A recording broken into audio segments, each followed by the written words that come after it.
Oh, you got Thank different. you. Yeah. You ain't know. So I'm the king now. Hello, I good just did with afternoon. absolutely nothing. We're going to start our session. And you're here for Before You Make the Leap, blogging while you're working your 9 to 5.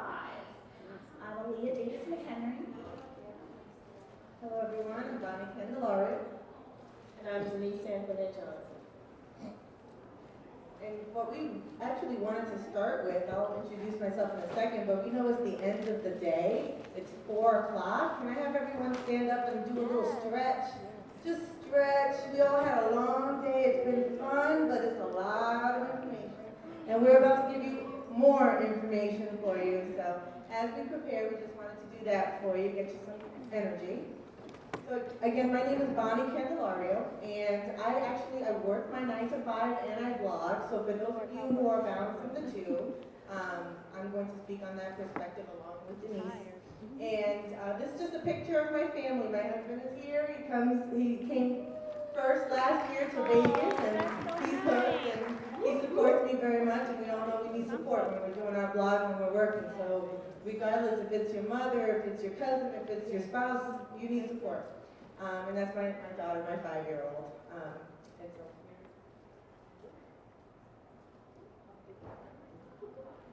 Hi everybody, again I'm Denise Johnson, and I will be speaking today from a slightly different perspective, including some of the balance that Boni spoke about.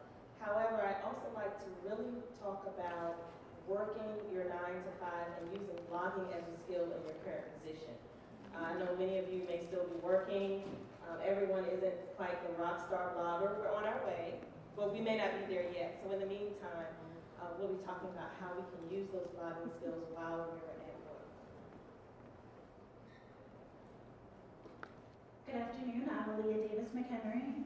By day, I run a public relations and digital marketing firm. We represent clients like Consumer Reports, Cheeses of France, Rhone Valley Wines. I love what I do, but blogging gives me that added passion. And I blog on 3 blogs. PR Diva, which is a PR resource blog for professionals, students, and career changers. I have 10 guest contributors on the site, and we give some great knowledge. I also blog on the Get Fit Diva, and that chronicles my weight loss journey, still going, still chugging along, and it's more of promoting healthy living and positive body image. It transformed into a community versus my own journey.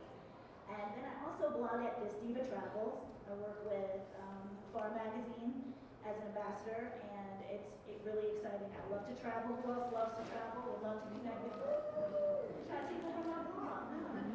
But I would love to reach out to you. There's so many tremendous opportunities on all the 3 blogs that I blog on. And I'll be speaking on, from a PR standpoint, I work with a lot of brands for blogger outreach, and also balancing how I work, take care of 2 kids, with my 2 boys, and maintaining the 3 blogs as well.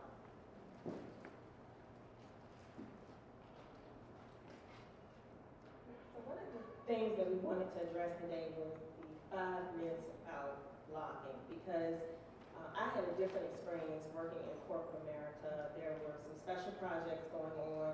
They wanted to do a cultural shift within the organization that I was working in, and they wanted to do it through the company intranet. And so they gave those of us at the time who were in the HR department and HR benefits, really exciting stuff, right? They gave us the opportunity to write for the company intranet as opposed to the PR team. And you would think that would be exciting, right? Everybody would say, yes, yes, I want to do it. Well, no one did.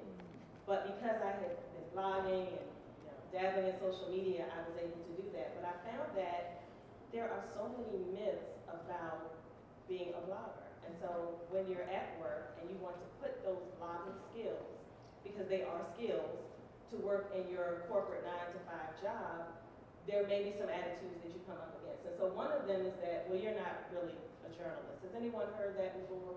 Bloggers aren't journalists. They're not real. They're just, wannabe type people. Well, that's not true. I mean, look at where we are today. We're here at Blogalicious. We've met fabulous people who are doing all sorts of things. And the fact is, bloggers have followers. While there are people who are interested in journalists, it's really 2 different things. It doesn't mean that you don't have a voice. Sometimes you'll hear that, well, your blogs are over. They're not over. Don't you all have blogs that you follow? Blogs that you visit on a regular basis, blogs that you even look forward to? There's no money or opportunity. I think if you were on in some of the previous sessions, that pretty much, you don't have to believe that.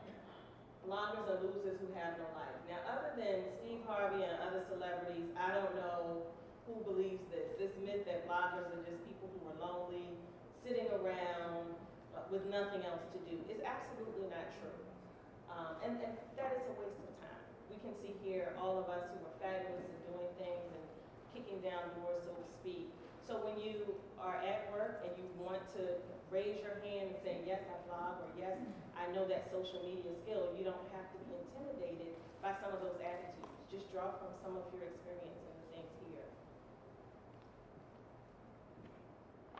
You know, with my blog, I started it in 2009, and for me, I came from human resources, then I was out of it for a few years, and I wanted to get back into it. And I knew that I had to build my credibility somehow. And so I created coachemupboni.com, and coachemupboni on Twitter. And I started that just to start getting back into the industry. What's going on? What's hot in recruitment? What kind of skills can I bring and go back to my employer and say, I want to move into human resources, and I have this new information that you need to know about, and I am great at researching and great at curating information, and also great at getting people to listen to what I have to say, and I can influence some of the policies that you're trying to implement at work. And that's how I was able to move into human resources, and that's where I work right now. And so what I want to give you are some tips to look at your blog and compare it to your 9 to 5 and see where some of the subjects overlap, because you're using skills in your blogging that you may not be using in your 9 to 5, but that you could if only your boss knew what you did. And a lot of us, I know for the first few years, I didn't tell anyone I blogged. How many people have not told their employer they blogged? I was in that same boat. I felt that it was my baby. It was my personal space to be myself, and I felt I wanted to protect it. If anyone can feel me, you can raise your hand. I wanted to protect it. I didn't want it to be scrutinized by my boss. I didn't want people to think I wasn't committed to my 9 to 5 because I blog, because that's a myth that comes out. But I broke that barrier and started talking about my blogging, and my passion is career strategy. So I started working in the affinity groups in my university, which target, we have 4 affinity groups that target underrepresented minorities at our university. And I started creating career programming through that opportunity because I spoke up, because I say that I'm passionate about this subject matter. I do this on the side, but I spend a lot of my time working on career development. So if you want to know about career development, come to me. And right now I'm feeling that people are seeing me in that respect because I spoke up. So I do urge you to do that. But if you can look at your blog, look at what you write about, look at the audience that you serve. Does your 9 to 5 serve that similar audience?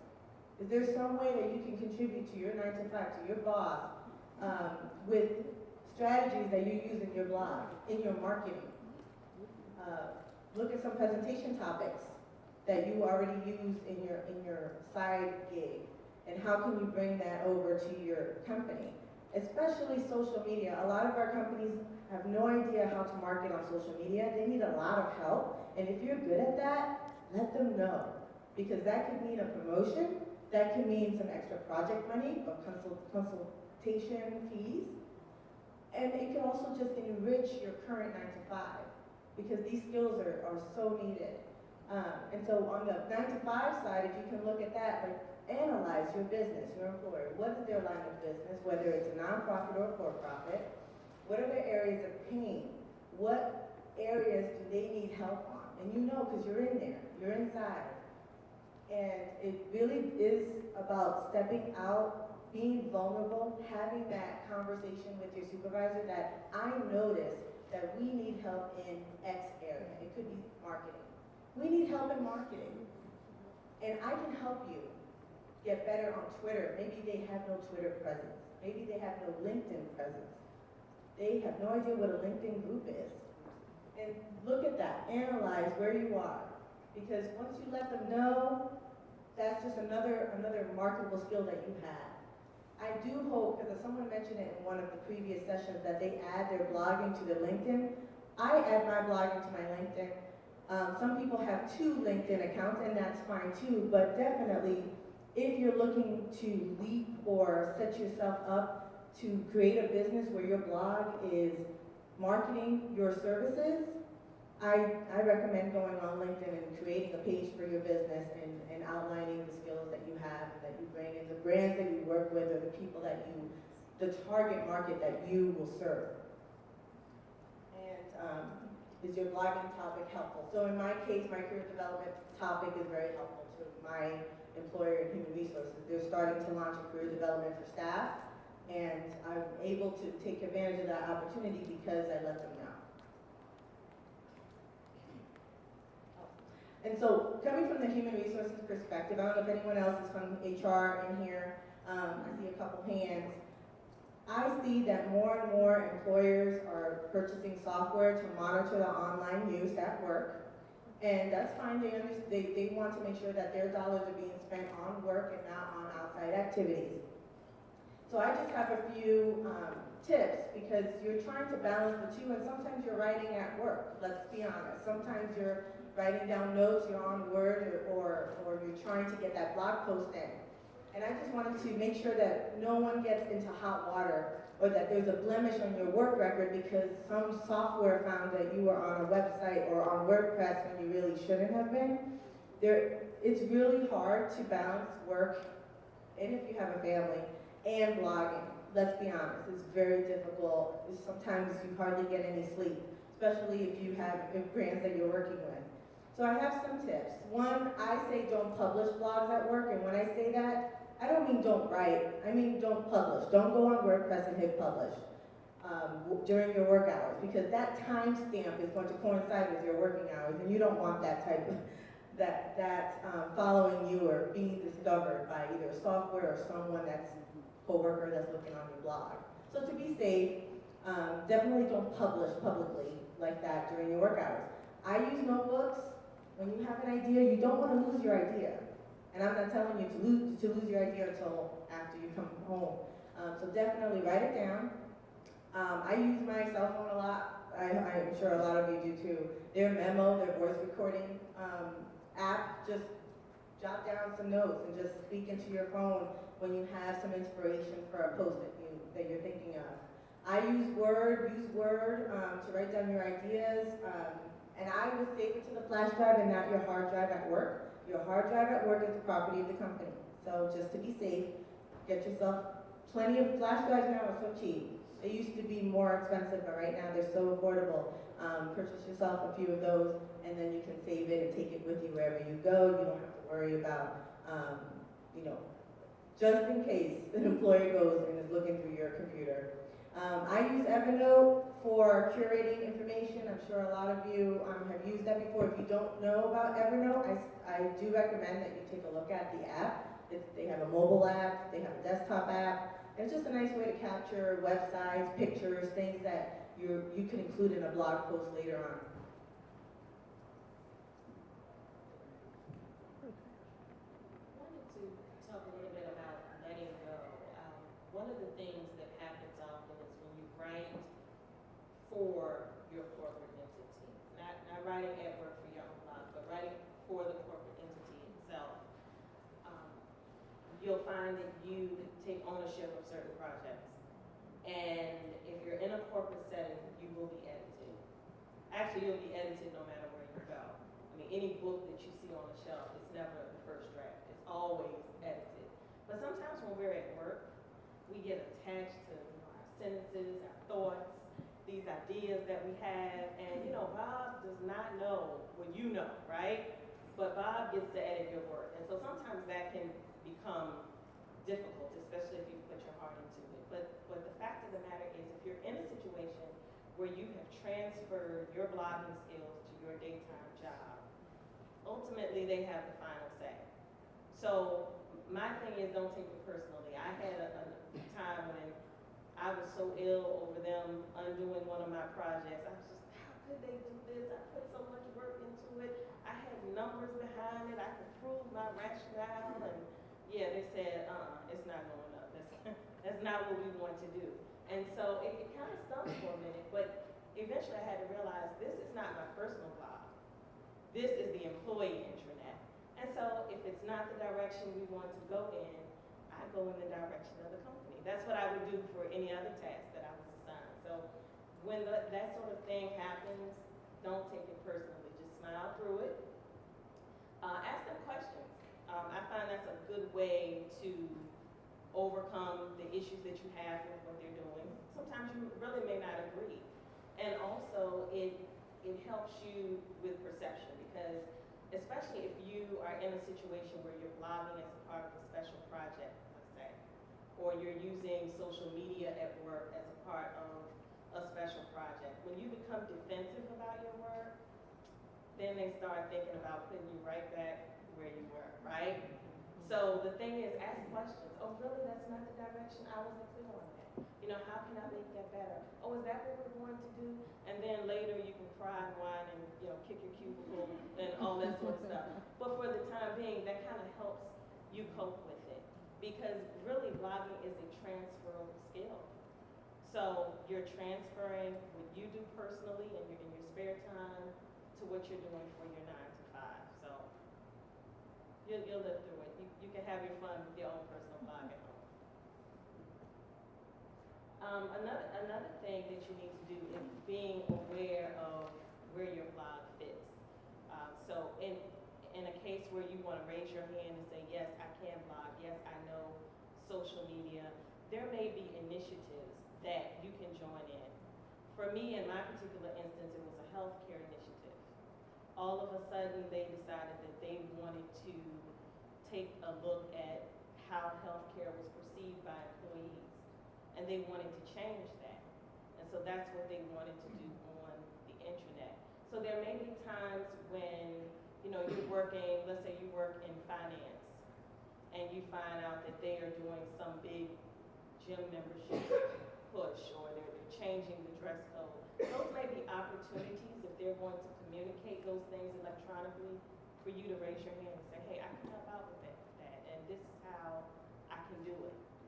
Sometimes you may think, well, you know what, they've got a communications team, they've got a PR team, and that's true, but they're usually swamped with stuff that they are assigned to do, not just what individual organizations are doing. Is everybody with me? Am I? Okay. I just wanted to make sure I wasn't, you know, like missing everybody there. But sometimes those teams already have something in place, and what happens is it's a great opportunity for you to end up on cross-functional teams.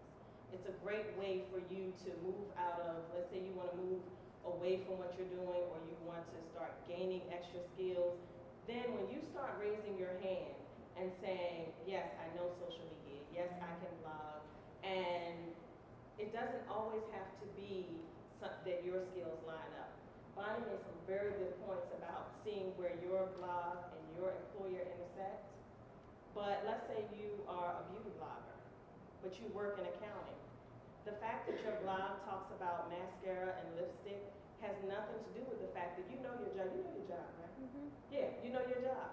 So even though what you do at home for your blog is different, you still know what you're doing and you know how to speak to an audience. I have found personally that to me, when it comes to anything that has to do with writing, the intranet, anything that is remotely technical, people treat it like public speaking. They don't want to do it. And the fact that you are comfortable doing it already gives you an advantage. And once you start volunteering for things like that, it opens you up career-wise. It gives you other options. It's an automatic upgrade to your resume, regardless of what your job title is. If you are, you know, the nickel counter, but now you work with the communications team on some cross-functional team or some special project, all of that adds depth to your resume, regardless of what your job title is. And so now you have more going for you. You have different options that you can go in and explore. So always think outside of the box. Look for where they need content. Look for where they need engagement. And those are the things that you know, regardless of what your personal blog talks about. So that's what you want to do there. If I could just add to that, just one point, because those are excellent points. Don't be defined by your job title. Your job title is not the end-all be-all of who you are and what you can bring to your work, to your business, to your burgeoning media empire. It is not. And I find that a lot of people, especially at our university, they get defined by that role. So I'm a union worker. And a lot of other union workers will come over to me and they'll say, well, you're management, right? I'm like, no, I'm not management. I'm a union worker just like you. But you don't talk like one, you don't act like one. I said, well, what does that mean? What does that mean? Let's get out of that box, like you were saying. And don't let anything define who you are. Title, grade, pay grade, whatever it is, don't let that define you. Excellent point. My situation is a bit different. Whereas my 9 to 5 is my own firm, but my blogs are for pleasure. They're a creative outlet that I'm not writing press releases, I'm not dealing with journalists every day, but I want to turn, and I have, those passions into profit. And I think a lot of people here are kind of wanting to do that as well. So I'm going to talk about ways to enrich your career or business with your personal blog and keeping those two separate and maybe even combining the two. You can introduce your employers, and Boni spoke on this, or clients to your different media platforms, not just your blogging. Show that you're active on Twitter and you have X amount of followers, or that so-and-so retweeted you and you had a dialogue with so-and-so. Tumblr, that it's not all about, we're all about this, you know, the WordPress or the bloggers. The blogger platforms, think about Pinterest. Think about these other platforms that you're influential on and put those in your employee space. I'm an influencer. With my clients and my proposal, I put that on a blog. And I even put different blog posts that, we can work together because I work with this so-and-so brand. And I put those in those proposals, and I have been considered for fitness opportunities with clients because I have fitness blog. Whereas I never worked on that PR side, I never had a fitness client. Or if I did, it was so many years ago, it was probably Jack LaLanne, I don't even know.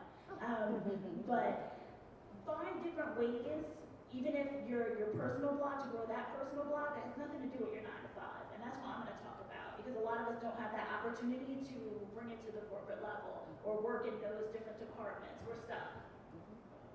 And we want to perhaps make our blog be our breadwinner. And this is my unicorn. I gave up the unicorn because balance is a mythical creature. And I think when we are trying to maintain a household, do a 9 to 5, volunteer, do this, we're stretched so thin that I got rid of the unicorn. And I got rid of the thought of the balance, and I'm just maintaining and living in the moment. How many are you still chasing that unicorn, or you just gave it up? I'm at that point where I'm working towards my own goals, and no mythical creature is going to help me.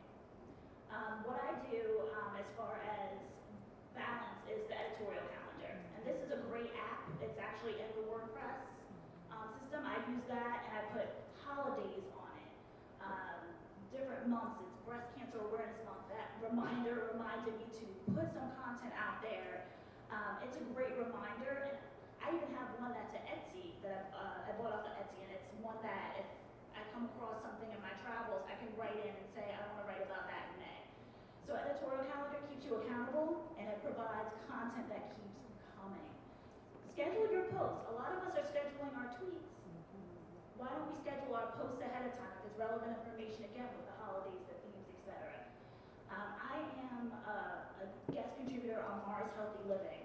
And when people think of Mars, they think chocolate bars, they think Halloween's coming, they think all types of things. But I'm able to use that platform on my blog, and that builds SEO as well. So I do teaser posts that introduce my community to the other community. So that works as well. Checking the news daily. I'm in PR, so I'm always checking the news, but you should be getting alerts on your niche and just going off with it. Also, set up Google alerts for your name, for your blog, for things that you're interested in, your competitors. And this is, you're making your blog your business, you gotta think of a business strategy. And I'll talk later about that because I'm passionate about that. If you're going to work your 9 to 5, you have to, if you have a plan, you know what you're doing hour by hour usually, you know what a typical day is. You have to have that typical day outline for your blog as well. Just monitor all your interests. Keep abreast of what's going on, what's new and exciting, and what's next. Building credibility as a digital publisher. We have a lot of new bloggers here. We have a lot of established, a lot of transitioning bloggers that have blogged about X for 2 or 3 years and now want to go on to other things. Keep posting that awesome, amazing content often.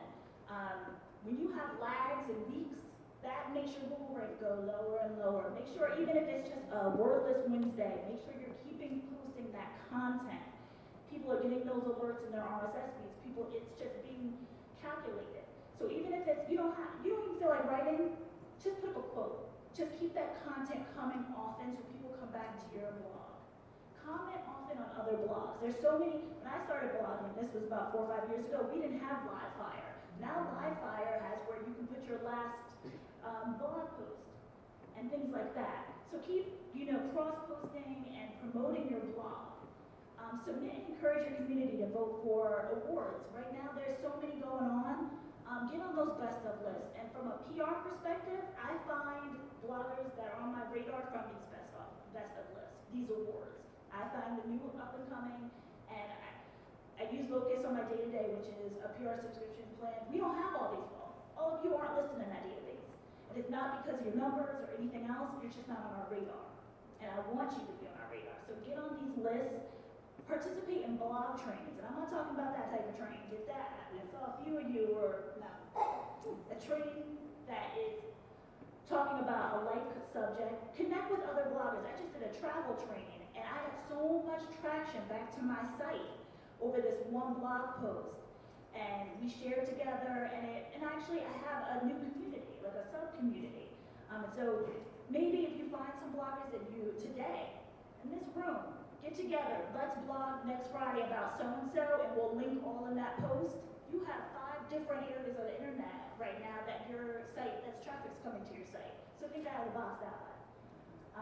Attend events like this, right here, Blogalicious is where it's at. That's how you're building your credibility. Put that on your About Us page that you were here today. I get more speaking engagements back home because I come and I speak at different things like this. And host your own locally. Is anyone a member of meetup.com or anything like that? Right now in New York City, Kitty Bradshaw that's not here, she does iBlog events. She has sponsors come in. She has different bloggers come in. She's making this another part of her brand, and she's making money off of it. So why not do that back home? And network like it is your job, because it is. I cannot stress this from the professional, the PR, because I'm wearing both hats. I'm looking around today. My clients are thinking that I'm going to come back with new and exciting, and I am. But you have to network. I live out in the boonies, and I drive to Manhattan. By the time I get to Manhattan, my hair is like boom, everything is in your line. But you have to network. Even webinars. People are tracking who comes to these webinars and things like that. Even if you have to stay home, network. Make that hour or half hour to participate in those things. This is my man. This is my second husband right here, Johnny Kemp. Because at the end of the day, we want to get paid. There's nothing like a paycheck, turning that passion into profit. I know you guys staring at him, but I'm right here. But he kind of personified what it is to be a blogger. Yes, you want to, at the end of the day, you want to write, you want to great content, but you want to party. You want to have fun. You want to build community. You want to have this spirit of engagement. And sometimes your 9 to 5 just isn't doing that. So you have to turn to your blog to do that. And I think I'm gonna pass this around, the streamlining of goals, getting to where you want to be. I'm in the fortunate capacity that I work in PR, so I can make that bridge of where I want to go with my blogging. I'm right now rebranding So my public relations, since I do content creation, is going to be my umbrella for my blogs. It's a lot of bookkeeping to, now that money's coming in with these different blogs and different things, so you have to think about that. What is your overall goal with your blogging? Myself, it was to build a platform, to build community, to connect with people, especially with my weight loss blog. I wanted to know that I wasn't alone. And I did that, and I'm so happy with the growth of my blog, that now it's not a blog, it's a community. Again, with the business plan for your blog, if you're going to go to that next level, go on Microsoft Office Design Gallery, go on Score, and download those business plan forms and get to it, because you need to have some accountability with your blog.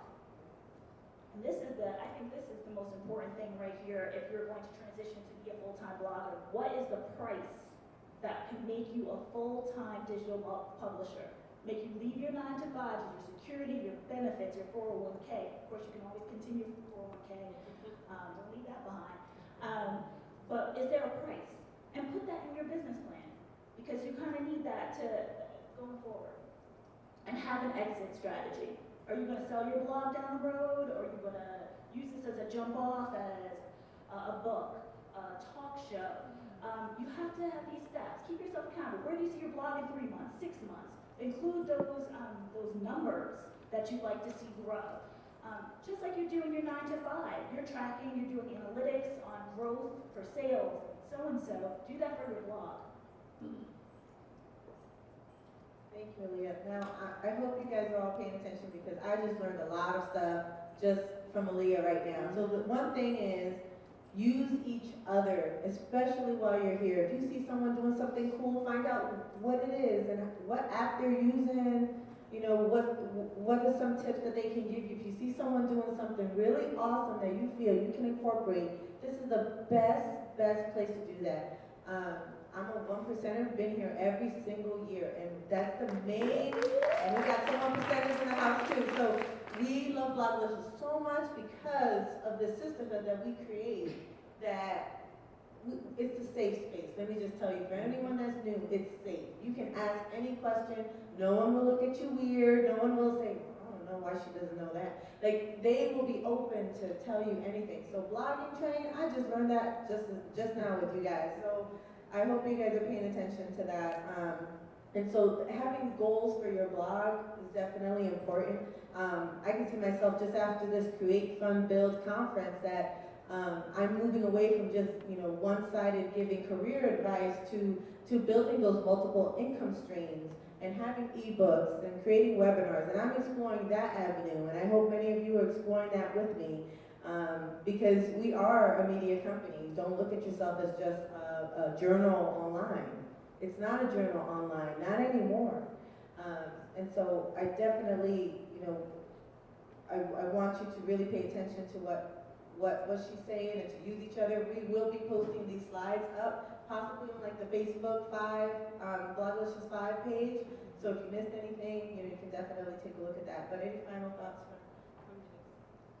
I just wanted to reiterate, don't limit yourself. There are plenty of opportunities. Don't just limit yourself to your personal blog. If you're going to introduce it at work, don't just limit it to your team. Find out those teams that are already doing social media within the corporate space. Introduce yourself to them. Even if you don't have an interest in joining that team specifically, the fact that you are in that space with them means that there will be consulting opportunities that can come your way. They do it all day long at work, and some of them don't want to dabble in that sort of thing in the evening.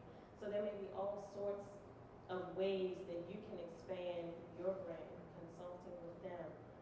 Like we said earlier, it doesn't have to be your job title. Being a blogger in the workplace makes you unique. Whether you stay at your 9 to 5, whether you leave, it is a chance for you to audition.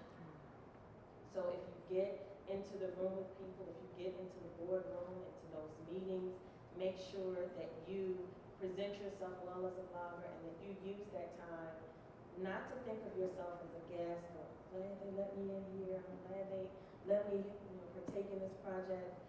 No, come in as a force, and also just remember that you have value there, and it's your chance to audition. They let you in because you said you could do it. But once you're in the room, that's your chance to really shine and show what you can do. I just want to leave you with this quote from Brene Brown.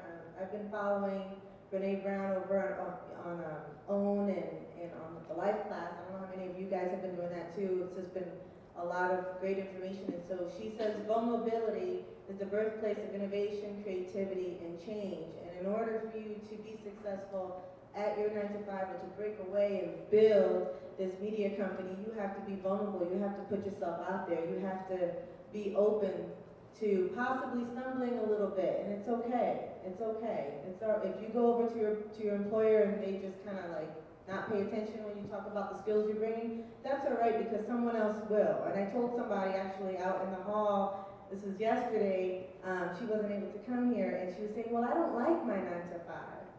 And I said, well, you know, that's fine, but that industry that you're in that you know so much about, there's another industry. There's a competitor there that will probably value your skills and your blogging skills. So if your 9 to 5 doesn't give you the time of day, that's fine. Go to their competitor. Go over there and tell them, well, I'm over here. You know my company because we're a competitor of yours, but I also do this. And I'm wondering, do you need any social media help? Do you need help in this area? And if they say yes, it's a wrap. I think we're going to open up for questions. This is kind of DIY. Yeah. So I'm going to... Hello, my name is Beatrice Clay. I'm inspired by BeatriceClay.com. Thank you so much. I learned so much in the last 30 minutes.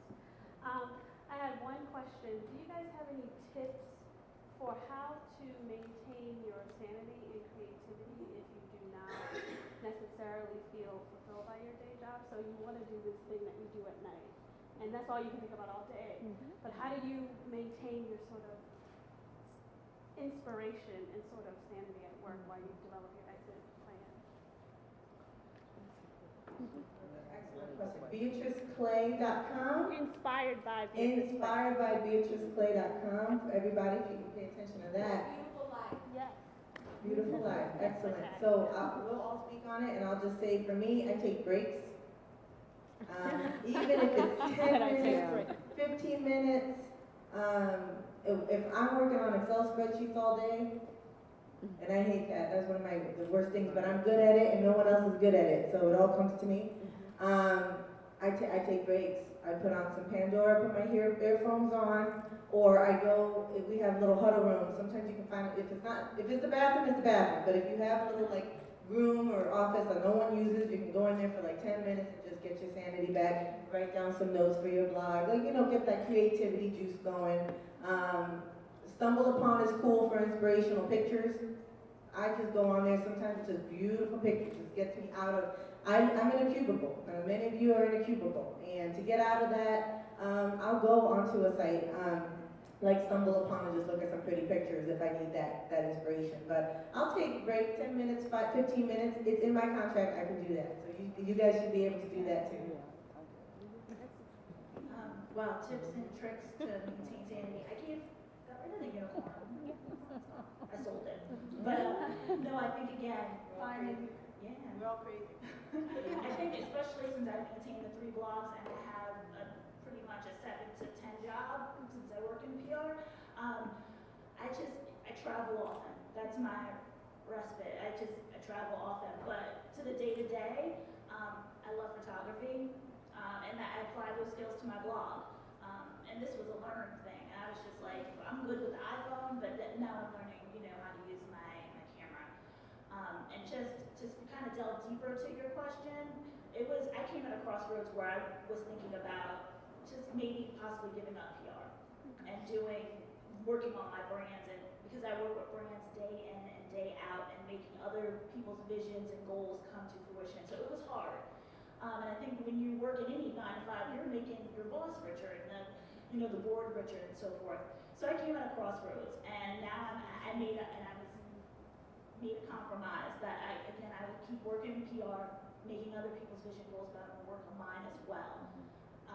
But do I want to be a full-time blogger? I think a lot of people in here want to be. I would love to be my own digital publisher 110%, and that's And again, with the unicorn, I thought I could do it all. I thought I could be a full-time blogger and run a PR company, and that wasn't fair to my team.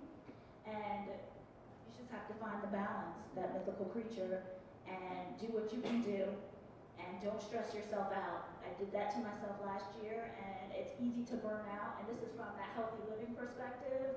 Listen to your soul, listen to your body. Blogging takes your toll, and because you're following Twitter, you're following all these trends, you're doing all this. And I kind of went off on a tangent, but I did want to throw that out there because I learned that the hard way last year.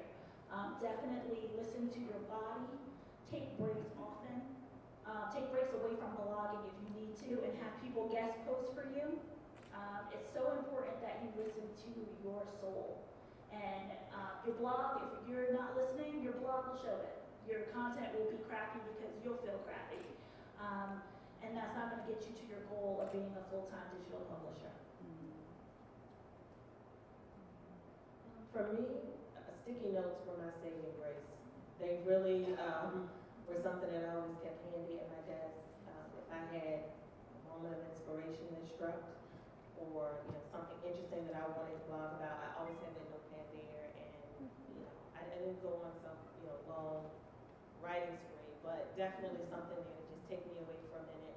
The other thing was that I've strategically placed myself on projects that I wanted to be a part of. So, and basically that's what I was saying earlier. I just made sure that they knew what my skills were, so when there was an editing opportunity, I got it. When we needed photo management, I get to look at pictures all day instead of doing open enrollment. And basically I strategically did that so that I would enjoy my job more in the process.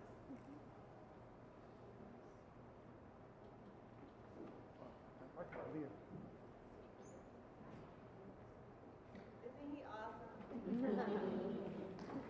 Hi ladies, I want to thank you for your presentation.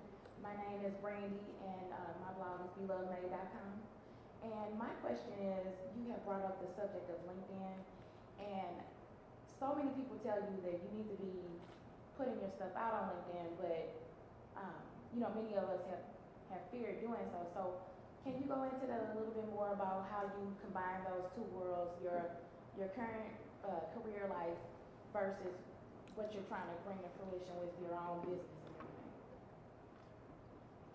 and everything? So for the longest time, my LinkedIn just had my employers, my non-online, non-blogging information. It was very boring. And what did I do? I just basically took a leap because I looked at the blogging and the skills that I was using on a day-to-day basis as valuable instead of a hobby. So it's just changing your mindset. This isn't a hobby. You're spending a lot of time on it, you get a lot of pleasure out of it, and your readers get a lot of pleasure out of it. You have followers, you have influence. It's valuable to them, and if it's valuable to them, it needs to be valuable to me. Because I just think we don't give ourselves enough credit. And yes, I have coworkers that look at, some of my coworkers are at this table supporting, but that's the thing. If you don't put yourself out there, you don't know who your supporters are. And I found a lot of supporters after I did that. So there's haters out there, whatever you want to call it. People who are not happy for you and don't support you at work. We all have them. It's okay. Let them have their experience, and this is your experience. And don't let their experience influence you, bring you down, because you have your followers and you have your readers, and they're there because they love your voice and they want more of it. So focus on the people who are supporting you, and don't worry about the people who have whatever to say. Just don't listen to them. Well, what about the actual format though? Like the format? Yeah, how do you? I put myself as owner of coachemup.com, and I have a description of what I write about. So you would have a description of what you write about. And I have my mission statement. I work with working women and help them know their value so that when they believe it, they can sell it. That's my mission. My mission is for people to believe their value, and I have that on there. And opportunities like Blogalicious, I'll be putting on there that I'm speaking. I do have topics that I speak on, just because there are people out there, companies out there looking for you. And you want to make it as easy as possible for them to find you. And if you're just blogging and not on Twitter, just blogging and not on Facebook, and you're not on LinkedIn, it's really hard. You want to at least help them a little bit. It's still hard for brands to find you, but make it a little bit easier by putting up that free profile. And some people don't feel comfortable with having both their blogging and their work on the same profile, but LinkedIn allows you to create another profile, and that's just your blog. So if you don't want to mix the two, you don't have to. That's the beauty of it. You don't have to do it the way I do it. Piggyback off what Boni said. Again, on your About Us page, list the brands that you've worked with in the past and what you're open to working with. Sometimes I usually read the last 2 or 3 blog posts from a blogger, and this is my PR hat on, so to get a gist of what you're writing about. But I also go to your About Us page, what brands you've worked with in the past, what you're open to, whether it be brand ambassadorships, attending events, co-hosting events, that sort of thing.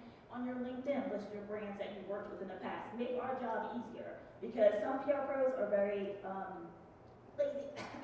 lazy, and they won't do that extra step. And I pride myself in reading the content. I subscribe to so many blogs, and it is maniacal that I can read them because I'm interested, and some of them don't have anything. It's, bloggers I connected with months, years ago, but I want to see what they're still writing about. So it's important that you keep writing keep abreast of those brands. Keep that About Us page fresh. Don't have a picture from 5 years ago and you come to, and this is on a personal note, come to an event and I don't even know who you are because you don't even look like your picture. This is not hair or anything. This is like you posted your high school graduation picture and you already went to your 25-year reunion. Don't do it. Represent yourself as is, because we remember these things, and I'm in New York City metro area, and we all, talk, and we all share resources. So, and we want, and I wear both hats, so I'm gunning for everybody in this room, make that money, because it's money to be had out there. I've seen the budgets of my brands that I work with, and I know how receptive they are to work with the blogging community. So make yourself available.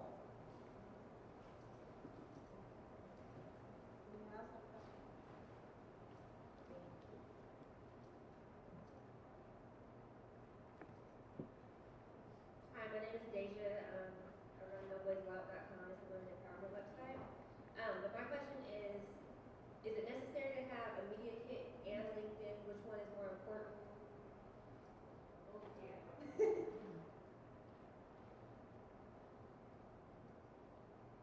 One pager is definitely necessary. Please have that in PDF form on your website. This is my PR hat, and this is also, I have media kits on my blogs as well. I don't want to go through a PowerPoint slideshow, and unless you're like a personality, like you do television, that sort of thing, and I need to see clips and I need to see links to things like that. But if you're, just pushing out digital content, just as vlogs and blogs, definitely have a one-pager that has your stats on it, how many page views, how many uniques, how many people are subscribers, that sort of thing. We definitely look at that. I go to my brands, and I love working with the larger bloggers, but I always reach out to my community, my Blogalicious community, and to my events and different things like that. I don't look at numbers. A lot of PR pros do, but I think the PR landscape is changing where we know that everyone has influence. It doesn't matter about page views and things, but it's important to consider because we want a well-rounded campaign. We want the bloggers that have a lot of page views, but we also want the ones that are starting out, don't have as many page views, but damn, their content is good. So definitely think of that when you're making your media kit, and they're very easy. I think, is there a session here on making media kits? Or they're so easy, and you can go on Fiverr and get somebody to do it for $5, and then you tweak it. Have them do it in Photoshop, and you tweak it, because your numbers will change every month. So go on Fiverr, FIVERR.com, have somebody do a media kit, just a format. You put in the pictures, you make it your own. A lot of us don't have that graphic design budget to keep doing different media kits, but definitely have that one pager. I was just going to say, go to other websites and look at theirs. You can go to Aliah's and go look at hers. I know I still have to put mine up, so I'm guilty of not having one, so don't feel bad if you don't have a media kit. right this second, because right after this conference, I can tell you I Go on will. Fiverr, get your I five on will. it, Get your five on it and go on Yeah. Fiverr. Or find someone on Elance or one of those communities. Don't spend a lot of money on, and I think we're in that mentality of spending money to make money, but early on, ball on a budget. Have your website looking beautiful because you went and reached out to maybe your personal network. Maybe you know a high school student that is the bomb at graphic design. Reach out to him because he's making his portfolio for college. Think outside of the box. Don't spend your ducats before you have them. So just think outside the box. There's so many resources out there. We're running out of time. Please, check into us. Boni, Denise, myself, Aliah. We're here all weekend, and thank you.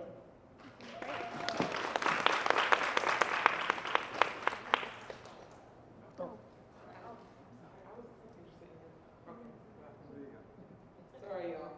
I was just interested in your creative process, the actual writing process, because, on that day where that cubicle mate has plucked your last nerve, and you only have 2 more days for your deadline, so, your tantrum has to wait. How do you go through the actual writing and clearing your head or getting it down and getting it done? Well, I have what's called a happy password. So that's like an emergency word that only I know that I can use to like even out my mood, like make me happy. If you might have your own little happy password, your phrase. For some people it's the serenity prayer. For somebody else it might be Shema or something that just makes you feel differently when you say those words. And then I have this might sound silly, but I even have a little happy list. Yeah. Like a list of things that makes me happy, that I can keep at my disposal, that a coworker or someone else won't know. Just like a reminder, because sometimes you get so irritated and flustered, you don't know what to do, and you're just riled up, and that's usually when you do something that you should not do. So, if it's, go to the coffee shop, go to the vending machine, take a walk around the block, call so-and-so, she always has something to say. I just keep those little things at my disposal to help with that. I have 2 things. These are little secrets at my desk that now my coworkers can go and see. But I have a happy ball. It's a little yellow ball. It bounces really good, and I got it at my first job. A coworker started outside of DC, and he gave me this little ball, and he said, "Whenever you're frustrated, this is what I do," and I just bounced the ball. And I had that happy ball at every job. And so, it just has a smiley face. He actually drew a smiley face on it, so it's cute. And after a while, a few years later, I started writing words that I like, like beauty and my daughter's name and different inspirational little words on it. So it's my own little personal thing. The second thing I have is, it's like a gratitude jar. So it's just a little container, like a cookie plastic container that I recycle. And I put thank you on it, made a big label. At work, we all have to label. So I made a big label, so thank you. And I just take a sticky note and I write thank you for, and it could be something in the future that hasn't happened yet. So if I want to get out of that, where am I? I'm stuck between these these 3 gray walls, and I'm not feeling it right now. I'm not feeling it today. But I don't see myself in those 3 gray walls, a couple years from now. I don't see that. So I write thank you for my sweet office, or thank you for that trip to Greece, or thank you for whatever you have, and I do that. I fold it up and I put it in the jar. And a lot of the things that I said thank you for have happened. And then I go back a few months later, I take everything out, and I look at it and say, oh, that got done, thank you, Lord. That got done, that got done. And so I keep that, and that kind of like puts the volume down on anything negative. What I did with my workspace, my work area at home where I blog, is I surrounded it with things that I love. There's a picture of my grandmother that passed on and myself when I was 5 years old when time was simple. And I look at that, and that's, nostalgic, but it's beauty to me. It's a bond there. So I try to surround myself with beauty and things that I can reflect on and give. I think the energy is transferable. I don't know, maybe I was a hippie in life, but I think you should surround yourself in beauty. Your writing place where you blog, we blog on the go, but when you want to have that introspect, I think I blog the best when I'm seated in that area, and sometimes a glass of wine is involved, and I sit and I look. My grandmother grandmother's there. Don't let anyone steal your joy is written in her handwriting somewhere else. And I look around and I get the energy from that. And that my best blog posts, and sometimes Whitney Houston is on and can't find my own strength, and I write. And you need that. I think as women we need that time. Even if you're not blogging, you just want to meditate. Have that place in your house. It could be a closet. You could Harry Potter yourself under the stairs. But definitely have that place in your home where either you're blogging, you're meditating, etc. It's so important.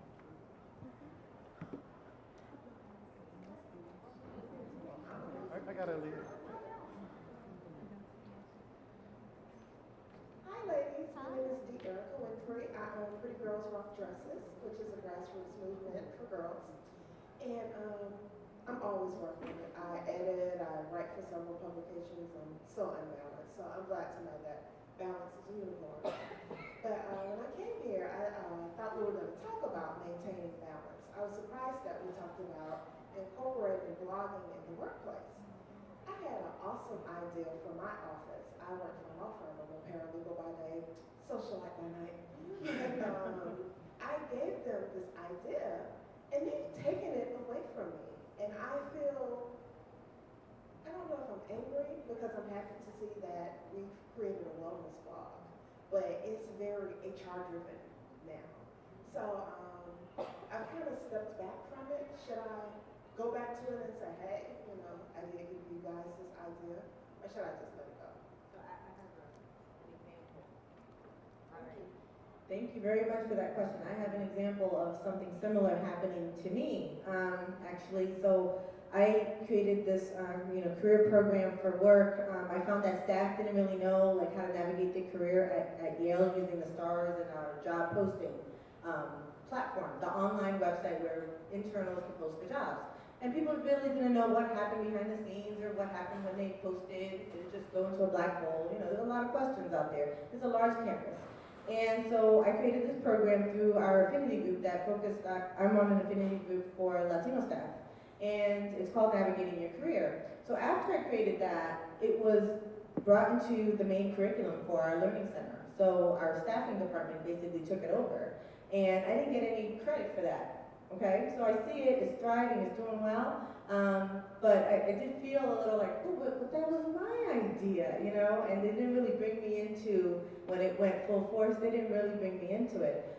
But you know what, the people that you talk to about it, they remember that you had that idea. So know that, don't let that stop you from creating another wonderful idea that you made. So now I am more involved and I do get credit for the programs that I bring. And people that remember that first program, they say, well, you know, we know Boni was the one that had that idea. So don't let that discourage you. It can feel like, you know, that it felt personal in a way, but don't let that stop you, because that'll just, like she said, you know, Aliah said, like, don't let anything steal your joy, okay? And you, number one, be flattered, because that means it was a hell of an idea. Secondly, you have more in your arsenal. And maybe, you know, the next time you go through an idea, take the learning that, you know, learn some of a different way for you to do that, so you can be that partner in the next idea, but don't stop, definitely don't. And my question to you is, when you gave them this idea, did you give it to them in writing or verbal? Okay. Next time, always follow up with an email. Per our conversation today, I just wanted to recap the whatever idea.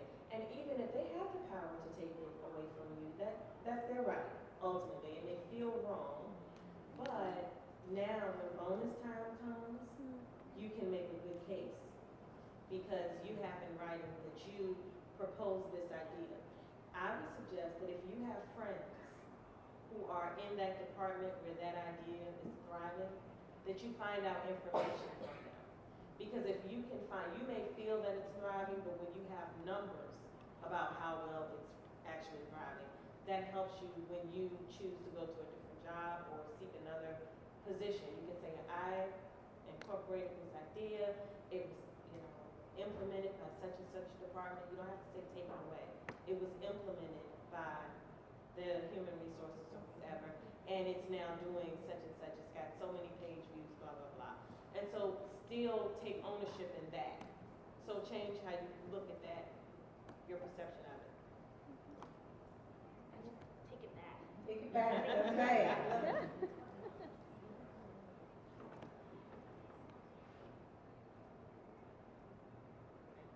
Hi, my name is Kirsten Fuller, and I'm a travel writer for Black American Kids and my own blog, passenger156.com. And piggybacking on what Aliah said earlier about the one-page media kit, with new bloggers, like my blog is 2 years old, we might not have a lot of statistics. Which one should we list? Concentrate on the good.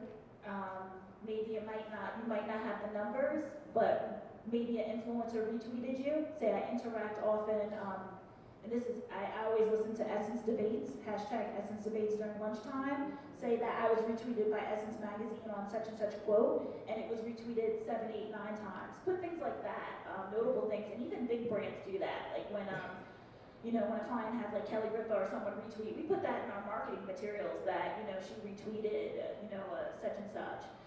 So do something that, concentrate on a popular post and how many page views that got. Instead of your overall blog, say that this was one of my best posts, put a quote from that post, so I don't have to, or a PR pro or a brand that's coming to you, don't have to go to that post.